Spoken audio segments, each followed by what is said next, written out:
Muy buenos días.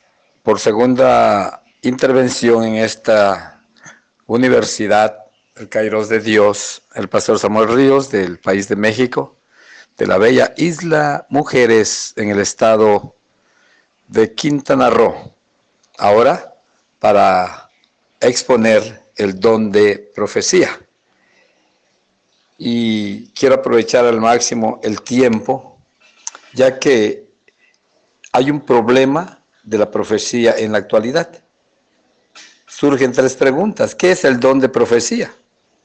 La segunda, ¿está en vigencia hoy o solo fue para ayer? Y tercero, ¿cómo ponerlo en práctica en nuestras iglesias? Sobre estas y otras preguntas, las respuestas son variadas por los religiosos hoy en día.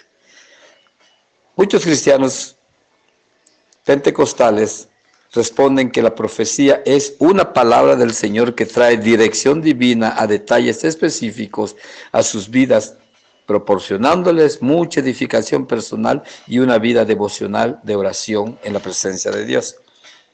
Algunos otros aseguran que la profecía amenaza la infalibilidad, inerrancia y autoridad de las Escrituras como la completa palabra de Dios y lleva a la gente a directrices poco confiables y subjetivas. Existe un tercer grupo que no saben qué pensar sobre el don y sus funciones. Miran que la profecía no funciona en sus iglesias, pero que en otras sí. Ante tan delicada y peligroso panorama contextual, es muy importante y diligente dar a conocer lo que las Escrituras dicen al respecto sobre este don. El don de profecía es uno de los 9 dones del Espíritu que habilita en el creyente como herramienta para ministrar con unción divina el cuerpo de Cristo. Pertenecen a la clasificación dones de inspiración y se menciona 22 veces en 1 Corintios de los capítulos 11 al 14 con relación al don. Es un don soberano implantado por el Espíritu para edificación, consolación y edificación. Se dice que cuando el profeta habla Dios. Trataremos de dar un estudio bíblico, exegético, devocional y práctico sobre el don de profecía. Para marcar y para saber cuándo a través de una profecía habla Dios, cuando parece que habla Dios y cuando no habla Dios. En el próximo audio entraremos en materia. Quiero comenzar aclarando las etimologías hebreas y griegas de esta palabra. En el hebreo se usan 3 palabras para referirse a la profecía, que nos da una ilustración hermosa de sus ricos contenidos. La primera es nava, significa burbujear o fluir como una fuente. La segunda es chazá, significa ver para levantar como visión. Y la tercera es natab, que significa hacer caer como lluvia. En el griego la palabra es profetía, que significa hablar por otro o hablar el plan y propósito de Dios. También significa el que profetiza llega a ser el portavoz de Dios, dando el mensaje y siendo dirigido por el Espíritu Santo. Un distintivo de nuestro Dios, es que Él habla a diferencia de los otros dioses que son mudos. Desde el principio Él se ha comunicado con sus criaturas y en especial con su pueblo. Hoy nos habla por medio de las escrituras inspiradas e inerrantes. Lo hace también a través de los diferentes ministerios oficiales, apóstoles, profetas, evangelistas, pastores y maestros, capacitándonos y edificándonos en la sana doctrina para el crecimiento integral del cuerpo de Cristo. Y finalmente lo hace por medio de los dones o carismas del Espíritu que imparte como Él quiere a quien quiere, siendo estos sobrenaturales por su fuente y encarnacionales por sus receptores. Y es precisamente a través del don de profecía uno de los dones más poderosos que el Espíritu ha conferido a su iglesia para la edificación. Voy a empezar entonces a hablar, no vamos a tocar la profecía en cuanto a la inspiración, a la revelación, es decir, a la palabra. Tampoco vamos a tocar el ministerio profético, solo nos vamos a limitar en el contexto del don de profecía. El don de profecía es uno de los carismas más poderosos que el Espíritu ha dado a su iglesia, repito, para edificar, exhortar y consolar en nuestro peregrinar en este mundo tan confuso. Las indicaciones paulinas sobre procurad profetizar, porque mayor es el que profetiza, y no menosprecéis las profecías, según 1 Corintios 14, 1, 5 y 39, y 1 Tesalonicenses 5, 20, nos enseñan la gran importancia que tiene este don en la iglesia contemporánea. Voy a hablar algunas de las muchas definiciones. Algunos dicen que el don de profecía se define como la habilidad dada por Dios a una persona para que ésta hable en su propio idioma un mensaje bajo la influencia sobrenatural del Espíritu Santo. Otra es la expresión inspirada por el Espíritu Santo mediante cual el profeta proclama un mensaje en su propio idioma con propósitos específicos para la iglesia. Una más.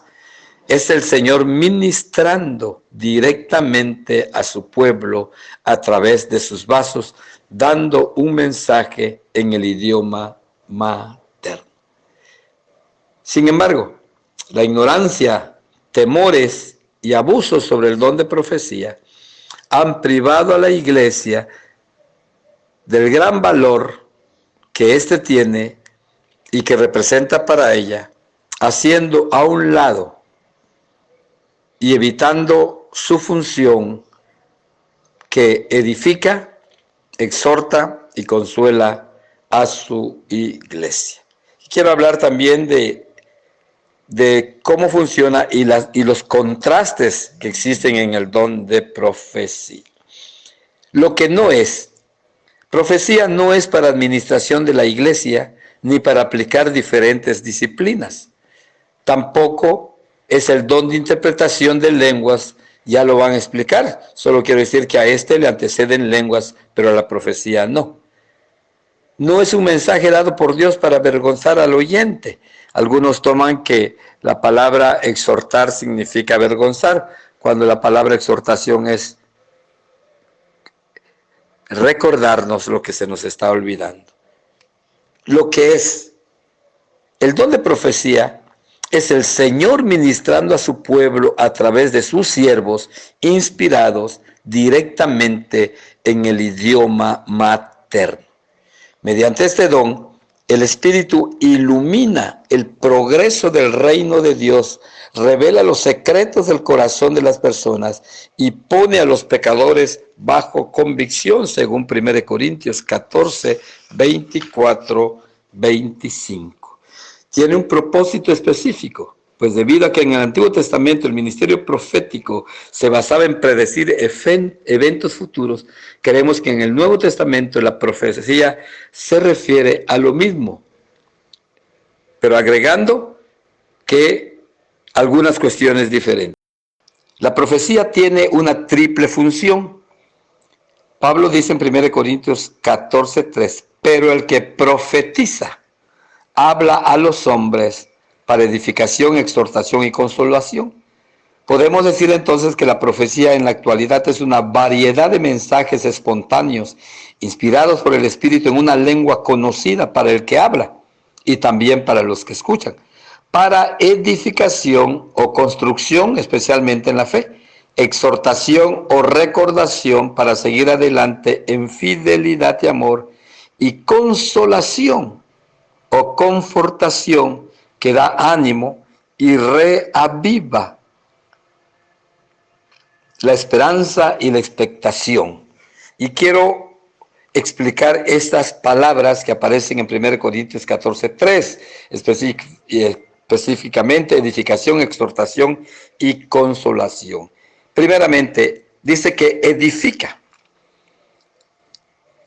Esta palabra en griego, oikodome, significa edificación o construcción y habla de construir, habla de arquitectura, de levantar y colocar piedras, de administrar una casa. Por tanto, sirve para cuidar, fortalecer y establecer con firmeza a los santos en la fe.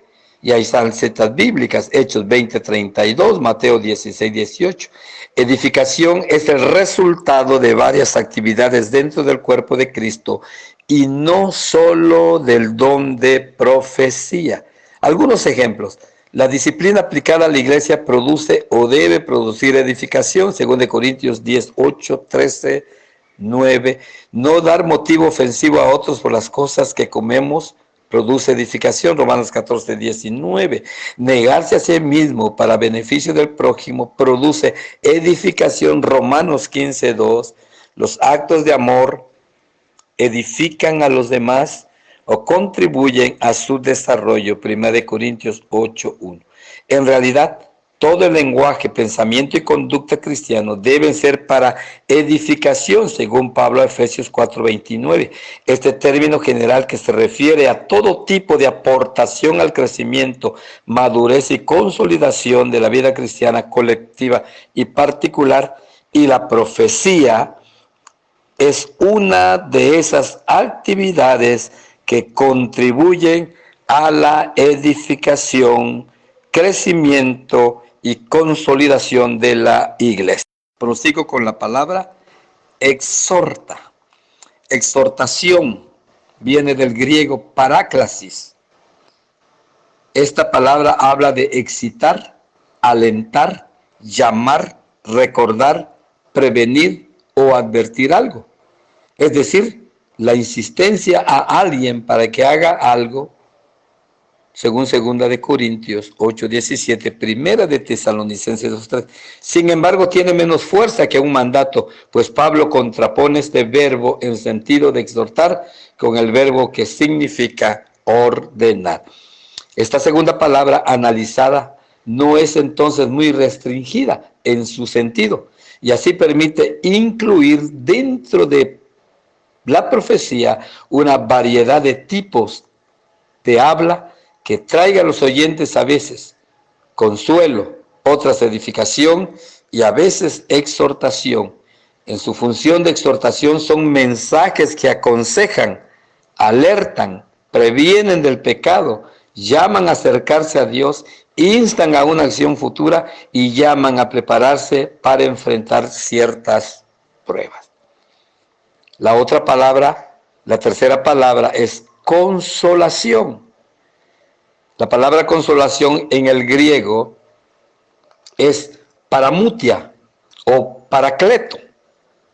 Esta palabra habla de fortalecer grandemente el interior. También se traduce como traer ánimo o aliviar la tristeza. Se deriva del latín comfort, que es igual a consolar. Entonces, la palabra consolación debemos entenderlas como mensajes que traen ánimo, fortaleza, calma y paz, que ayudan en momentos de dudas y temores y nos conducen a descansar en Jesús como amigo, ayudador y abogado. Y es muy importante estas palabras porque se han mal entendido y mal aplicado. Sobre todo la palabra exhortación. ¿Cuántas veces en público se menciona por el nombre y directamente por el pecado? Creo que Dios es un caballero que trata personalmente con la persona. Entonces los tres términos juntos indican que la profecía no puede distinguirse de otros actos de habla simplemente mediante funciones cumplidas, porque no hay una función que por sí sola sirva como característica determinante. Quiero hacer un análisis importante de 1 de Juan 4:1-3. Dice: amados, no creáis a todo espíritu, sino probad los espíritus si son de Dios, porque muchos falsos profetas han salido por el mundo. En esto conoced el Espíritu de Dios. Todo espíritu que confiesa que Jesucristo ha venido en carne, es decir, en naturaleza humana y no pasional, es de Dios. Y todo espíritu que no confiesa que Jesucristo ha venido en carne, que era la filosofía gnóstica griega, no es de Dios. Y este es el espíritu del anticristo. Este es un prefijo griego que significa antes de y en contra de, el cual vosotros habéis oído que viene y a que ahora ya está en el mundo. Ha habido mucha controversia sobre este versículo. Algunos piensan que Juan está hablando del futuro gobernante mundial, escatológico, profético, es decir, comúnmente conocido como el anticristo. Juan en Apocalipsis nunca usa el nombre anticristo, usa la palabra griega terión, que significa bestia. Sin embargo, aquí la aplica no como algo profético, sino como un problema doctrinal presente que estaba confundiendo a la iglesia de aquel entonces.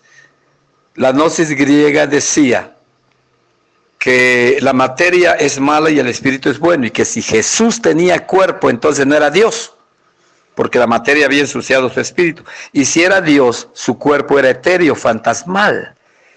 Y entonces Juan hace apología y escribe en su primer capítulo de esta carta lo que nuestros ojos vieron y nuestras manos palparon tocante al verbo de Dios. Entonces debemos hacer un análisis escritural, porque no toda la profecía. Hay profecías donde Dios habla, donde parece que habla y donde no habla. Y si tengo el tiempo, mencionaré 2 profecías que desobedece Pablo, del profeta Agabo, porque no era de Dios. Sin embargo, es muy importante hacer esta aclaración. No estamos hablando ni analizando la revelación escrita, la Biblia, porque ella es infalible, inerrante, inmutable, eterna. No se nos manda en ningún sentido analizarla. Pero el don de profecía sí, porque fluye a través de vasos imperfectos. Y aquí es donde existe un problema en la profecía. Fuentes donde fluye la profecía. Las escrituras nos enseñan claramente que la profecía puede ser inspirada por 3 distintas fuentes. Primero, la divina, es decir, el verdadero espíritu de profecía impulsado por el Espíritu Santo. Esta es la única profecía la cual traerá bendición genuina al cuerpo de Cristo. Debe ser examinada por la palabra sin sufrir pérdida. El salmista dijo: el Espíritu de Jehová ha hablado por mí y su palabra ha estado en mi boca, según de Samuel 23:2. La iglesia apostólica fue dirigida por medio de la profecía. Dice Hechos 13:2, ministrando estos al Señor y ayunando, dijo el Espíritu Santo, apartarme a Bernabé y a Saulo para la obra que los he llamado. Sin embargo, Dios trabaja en cooperación con el hombre. Y al terminar el concilio de Jerusalén del capítulo 5, uno de los líderes de la iglesia dijo: ha parecido bien al Espíritu Santo a través de profecía, y a nosotros, a través de la participación humana, como sucede en los dones, no implantar más carga a los gentiles. La segunda fuente es la humana. Parece extraño que un profeta tratara de hablar de su propio corazón, atreviéndose a cometer sacrilegio, pero la Biblia habla de los profetas que profetizaron con presunción y de su propio corazón. Y allá está en Deuteronomio 18, 20, 22. El profeta Ananías, hijo de Azur. Y la última fuente, o la fuente, es satánica. ¿Sí? Hemos considerado a los profetas que profetizaron de su propio corazón, sin hacer referencia a la obra y participación de los espíritus mentirosos. Ellos pueden hacerse pasar por el Espíritu de Dios y así engañar al pueblo. Y nuevamente recordemos la advertencia doctrinal del apóstol Juan, que dice: no creáis a todo espíritu. Y la última fuente es la satánica. Y esto lo vemos en el espíritu de mentira en los profetas de Acab, 1 Reyes 22:1 al 28. Esta historia contiene una demostración sobresaliente de cómo operan los espíritus mentirosos de origen satánico. Acab era el rey malvado que hizo alianza con Josafat. Aunque era muy malo, Acab era religioso, y antes de subir a Ramón de Galat, reunió a sus 400 profetas paganos pidiendo su bendición, y ellos le dijeron que atacara porque Jehová le ayudaría a conquistarla. Sin embargo, Josafat no estuvo de acuerdo con las palabras de los profetas y pidió que hablara un profeta de Dios para consultar, informándoles que estaba Micaías, quien se había negado a unirse a los falsos profetas de Acab. A pesar de esto, Josafat insistió que buscaran a Micaías. Cuando éste llegó, no le agradó aún nada la situación. Sin embargo, pretendiendo ser de la misma opinión de los demás profetas, dijo lo mismo. Pero aún Acab vio que no estaba hablando la verdad y le dijo. Entonces Micaías contestó: yo vi a todo Israel esparcido por los montes como ovejas que no tienen pastor. Después la Biblia dice que cuando Dios quiso destruir a Acab, diferentes espíritus profetizaban de diferentes maneras. Entonces salió un espíritu mentiroso que dijo: yo saldré y seré un espíritu de mentira en la boca de todos los profetas. Y entonces el Señor le dijo: ve pues y hazlo así. Este pasaje nos enseña que cuando un hombre común o de Dios se entrega al mal y a la falsedad, Dios permite que sean engañados y muchas veces poseídos por espíritus mentirosos. Y ahí hay una advertencia en el Nuevo Testamento en 2 de Tesalonicenses 2:9 al 12, donde dice: por esto Dios les envía un espíritu de mentira. Aquí la traducción es: permite que un espíritu vaya. Acab murió conforme a la palabra de Micaías, y esta historia nos sirve como una amonestación a tiempo para huir del mal e ir en pos de la justicia, verdad y santidad. Ante estos ejemplos de las tres fuentes divinas de la profecía, como consecuencia surgen algunas preguntas. ¿Cómo saber cuando una profecía es divina, humana o satánica? En los próximos audios trataremos de explicarla. Quiero aprovechar este minuto que me queda para abundar un poquito sobre la profecía humana. Dice Moisés en Deuteronomio: el profeta que tuviera la presunción de hablar palabra en mi nombre, a quien yo no le haya mandado hablar, o que hablara en nombre de dioses ajenos, el tal profeta morirá. Y si dijeras en tu corazón: ¿cómo conoceremos la palabra que Jehová no ha hablado? Si el profeta hablare en nombre de Jehová y no se cumpliera lo que dijo, ni aconteciera, es palabra que Jehová no ha hablado. Con presunción la habló el profeta. No tenga temor. Vamos a ir por partes, vamos a ir muy pausado para que este don tan importante como todos los demás tengan alguna explicación. En una segunda intervención, si tenemos el tiempo, aclararemos cómo juzgar y cómo saber la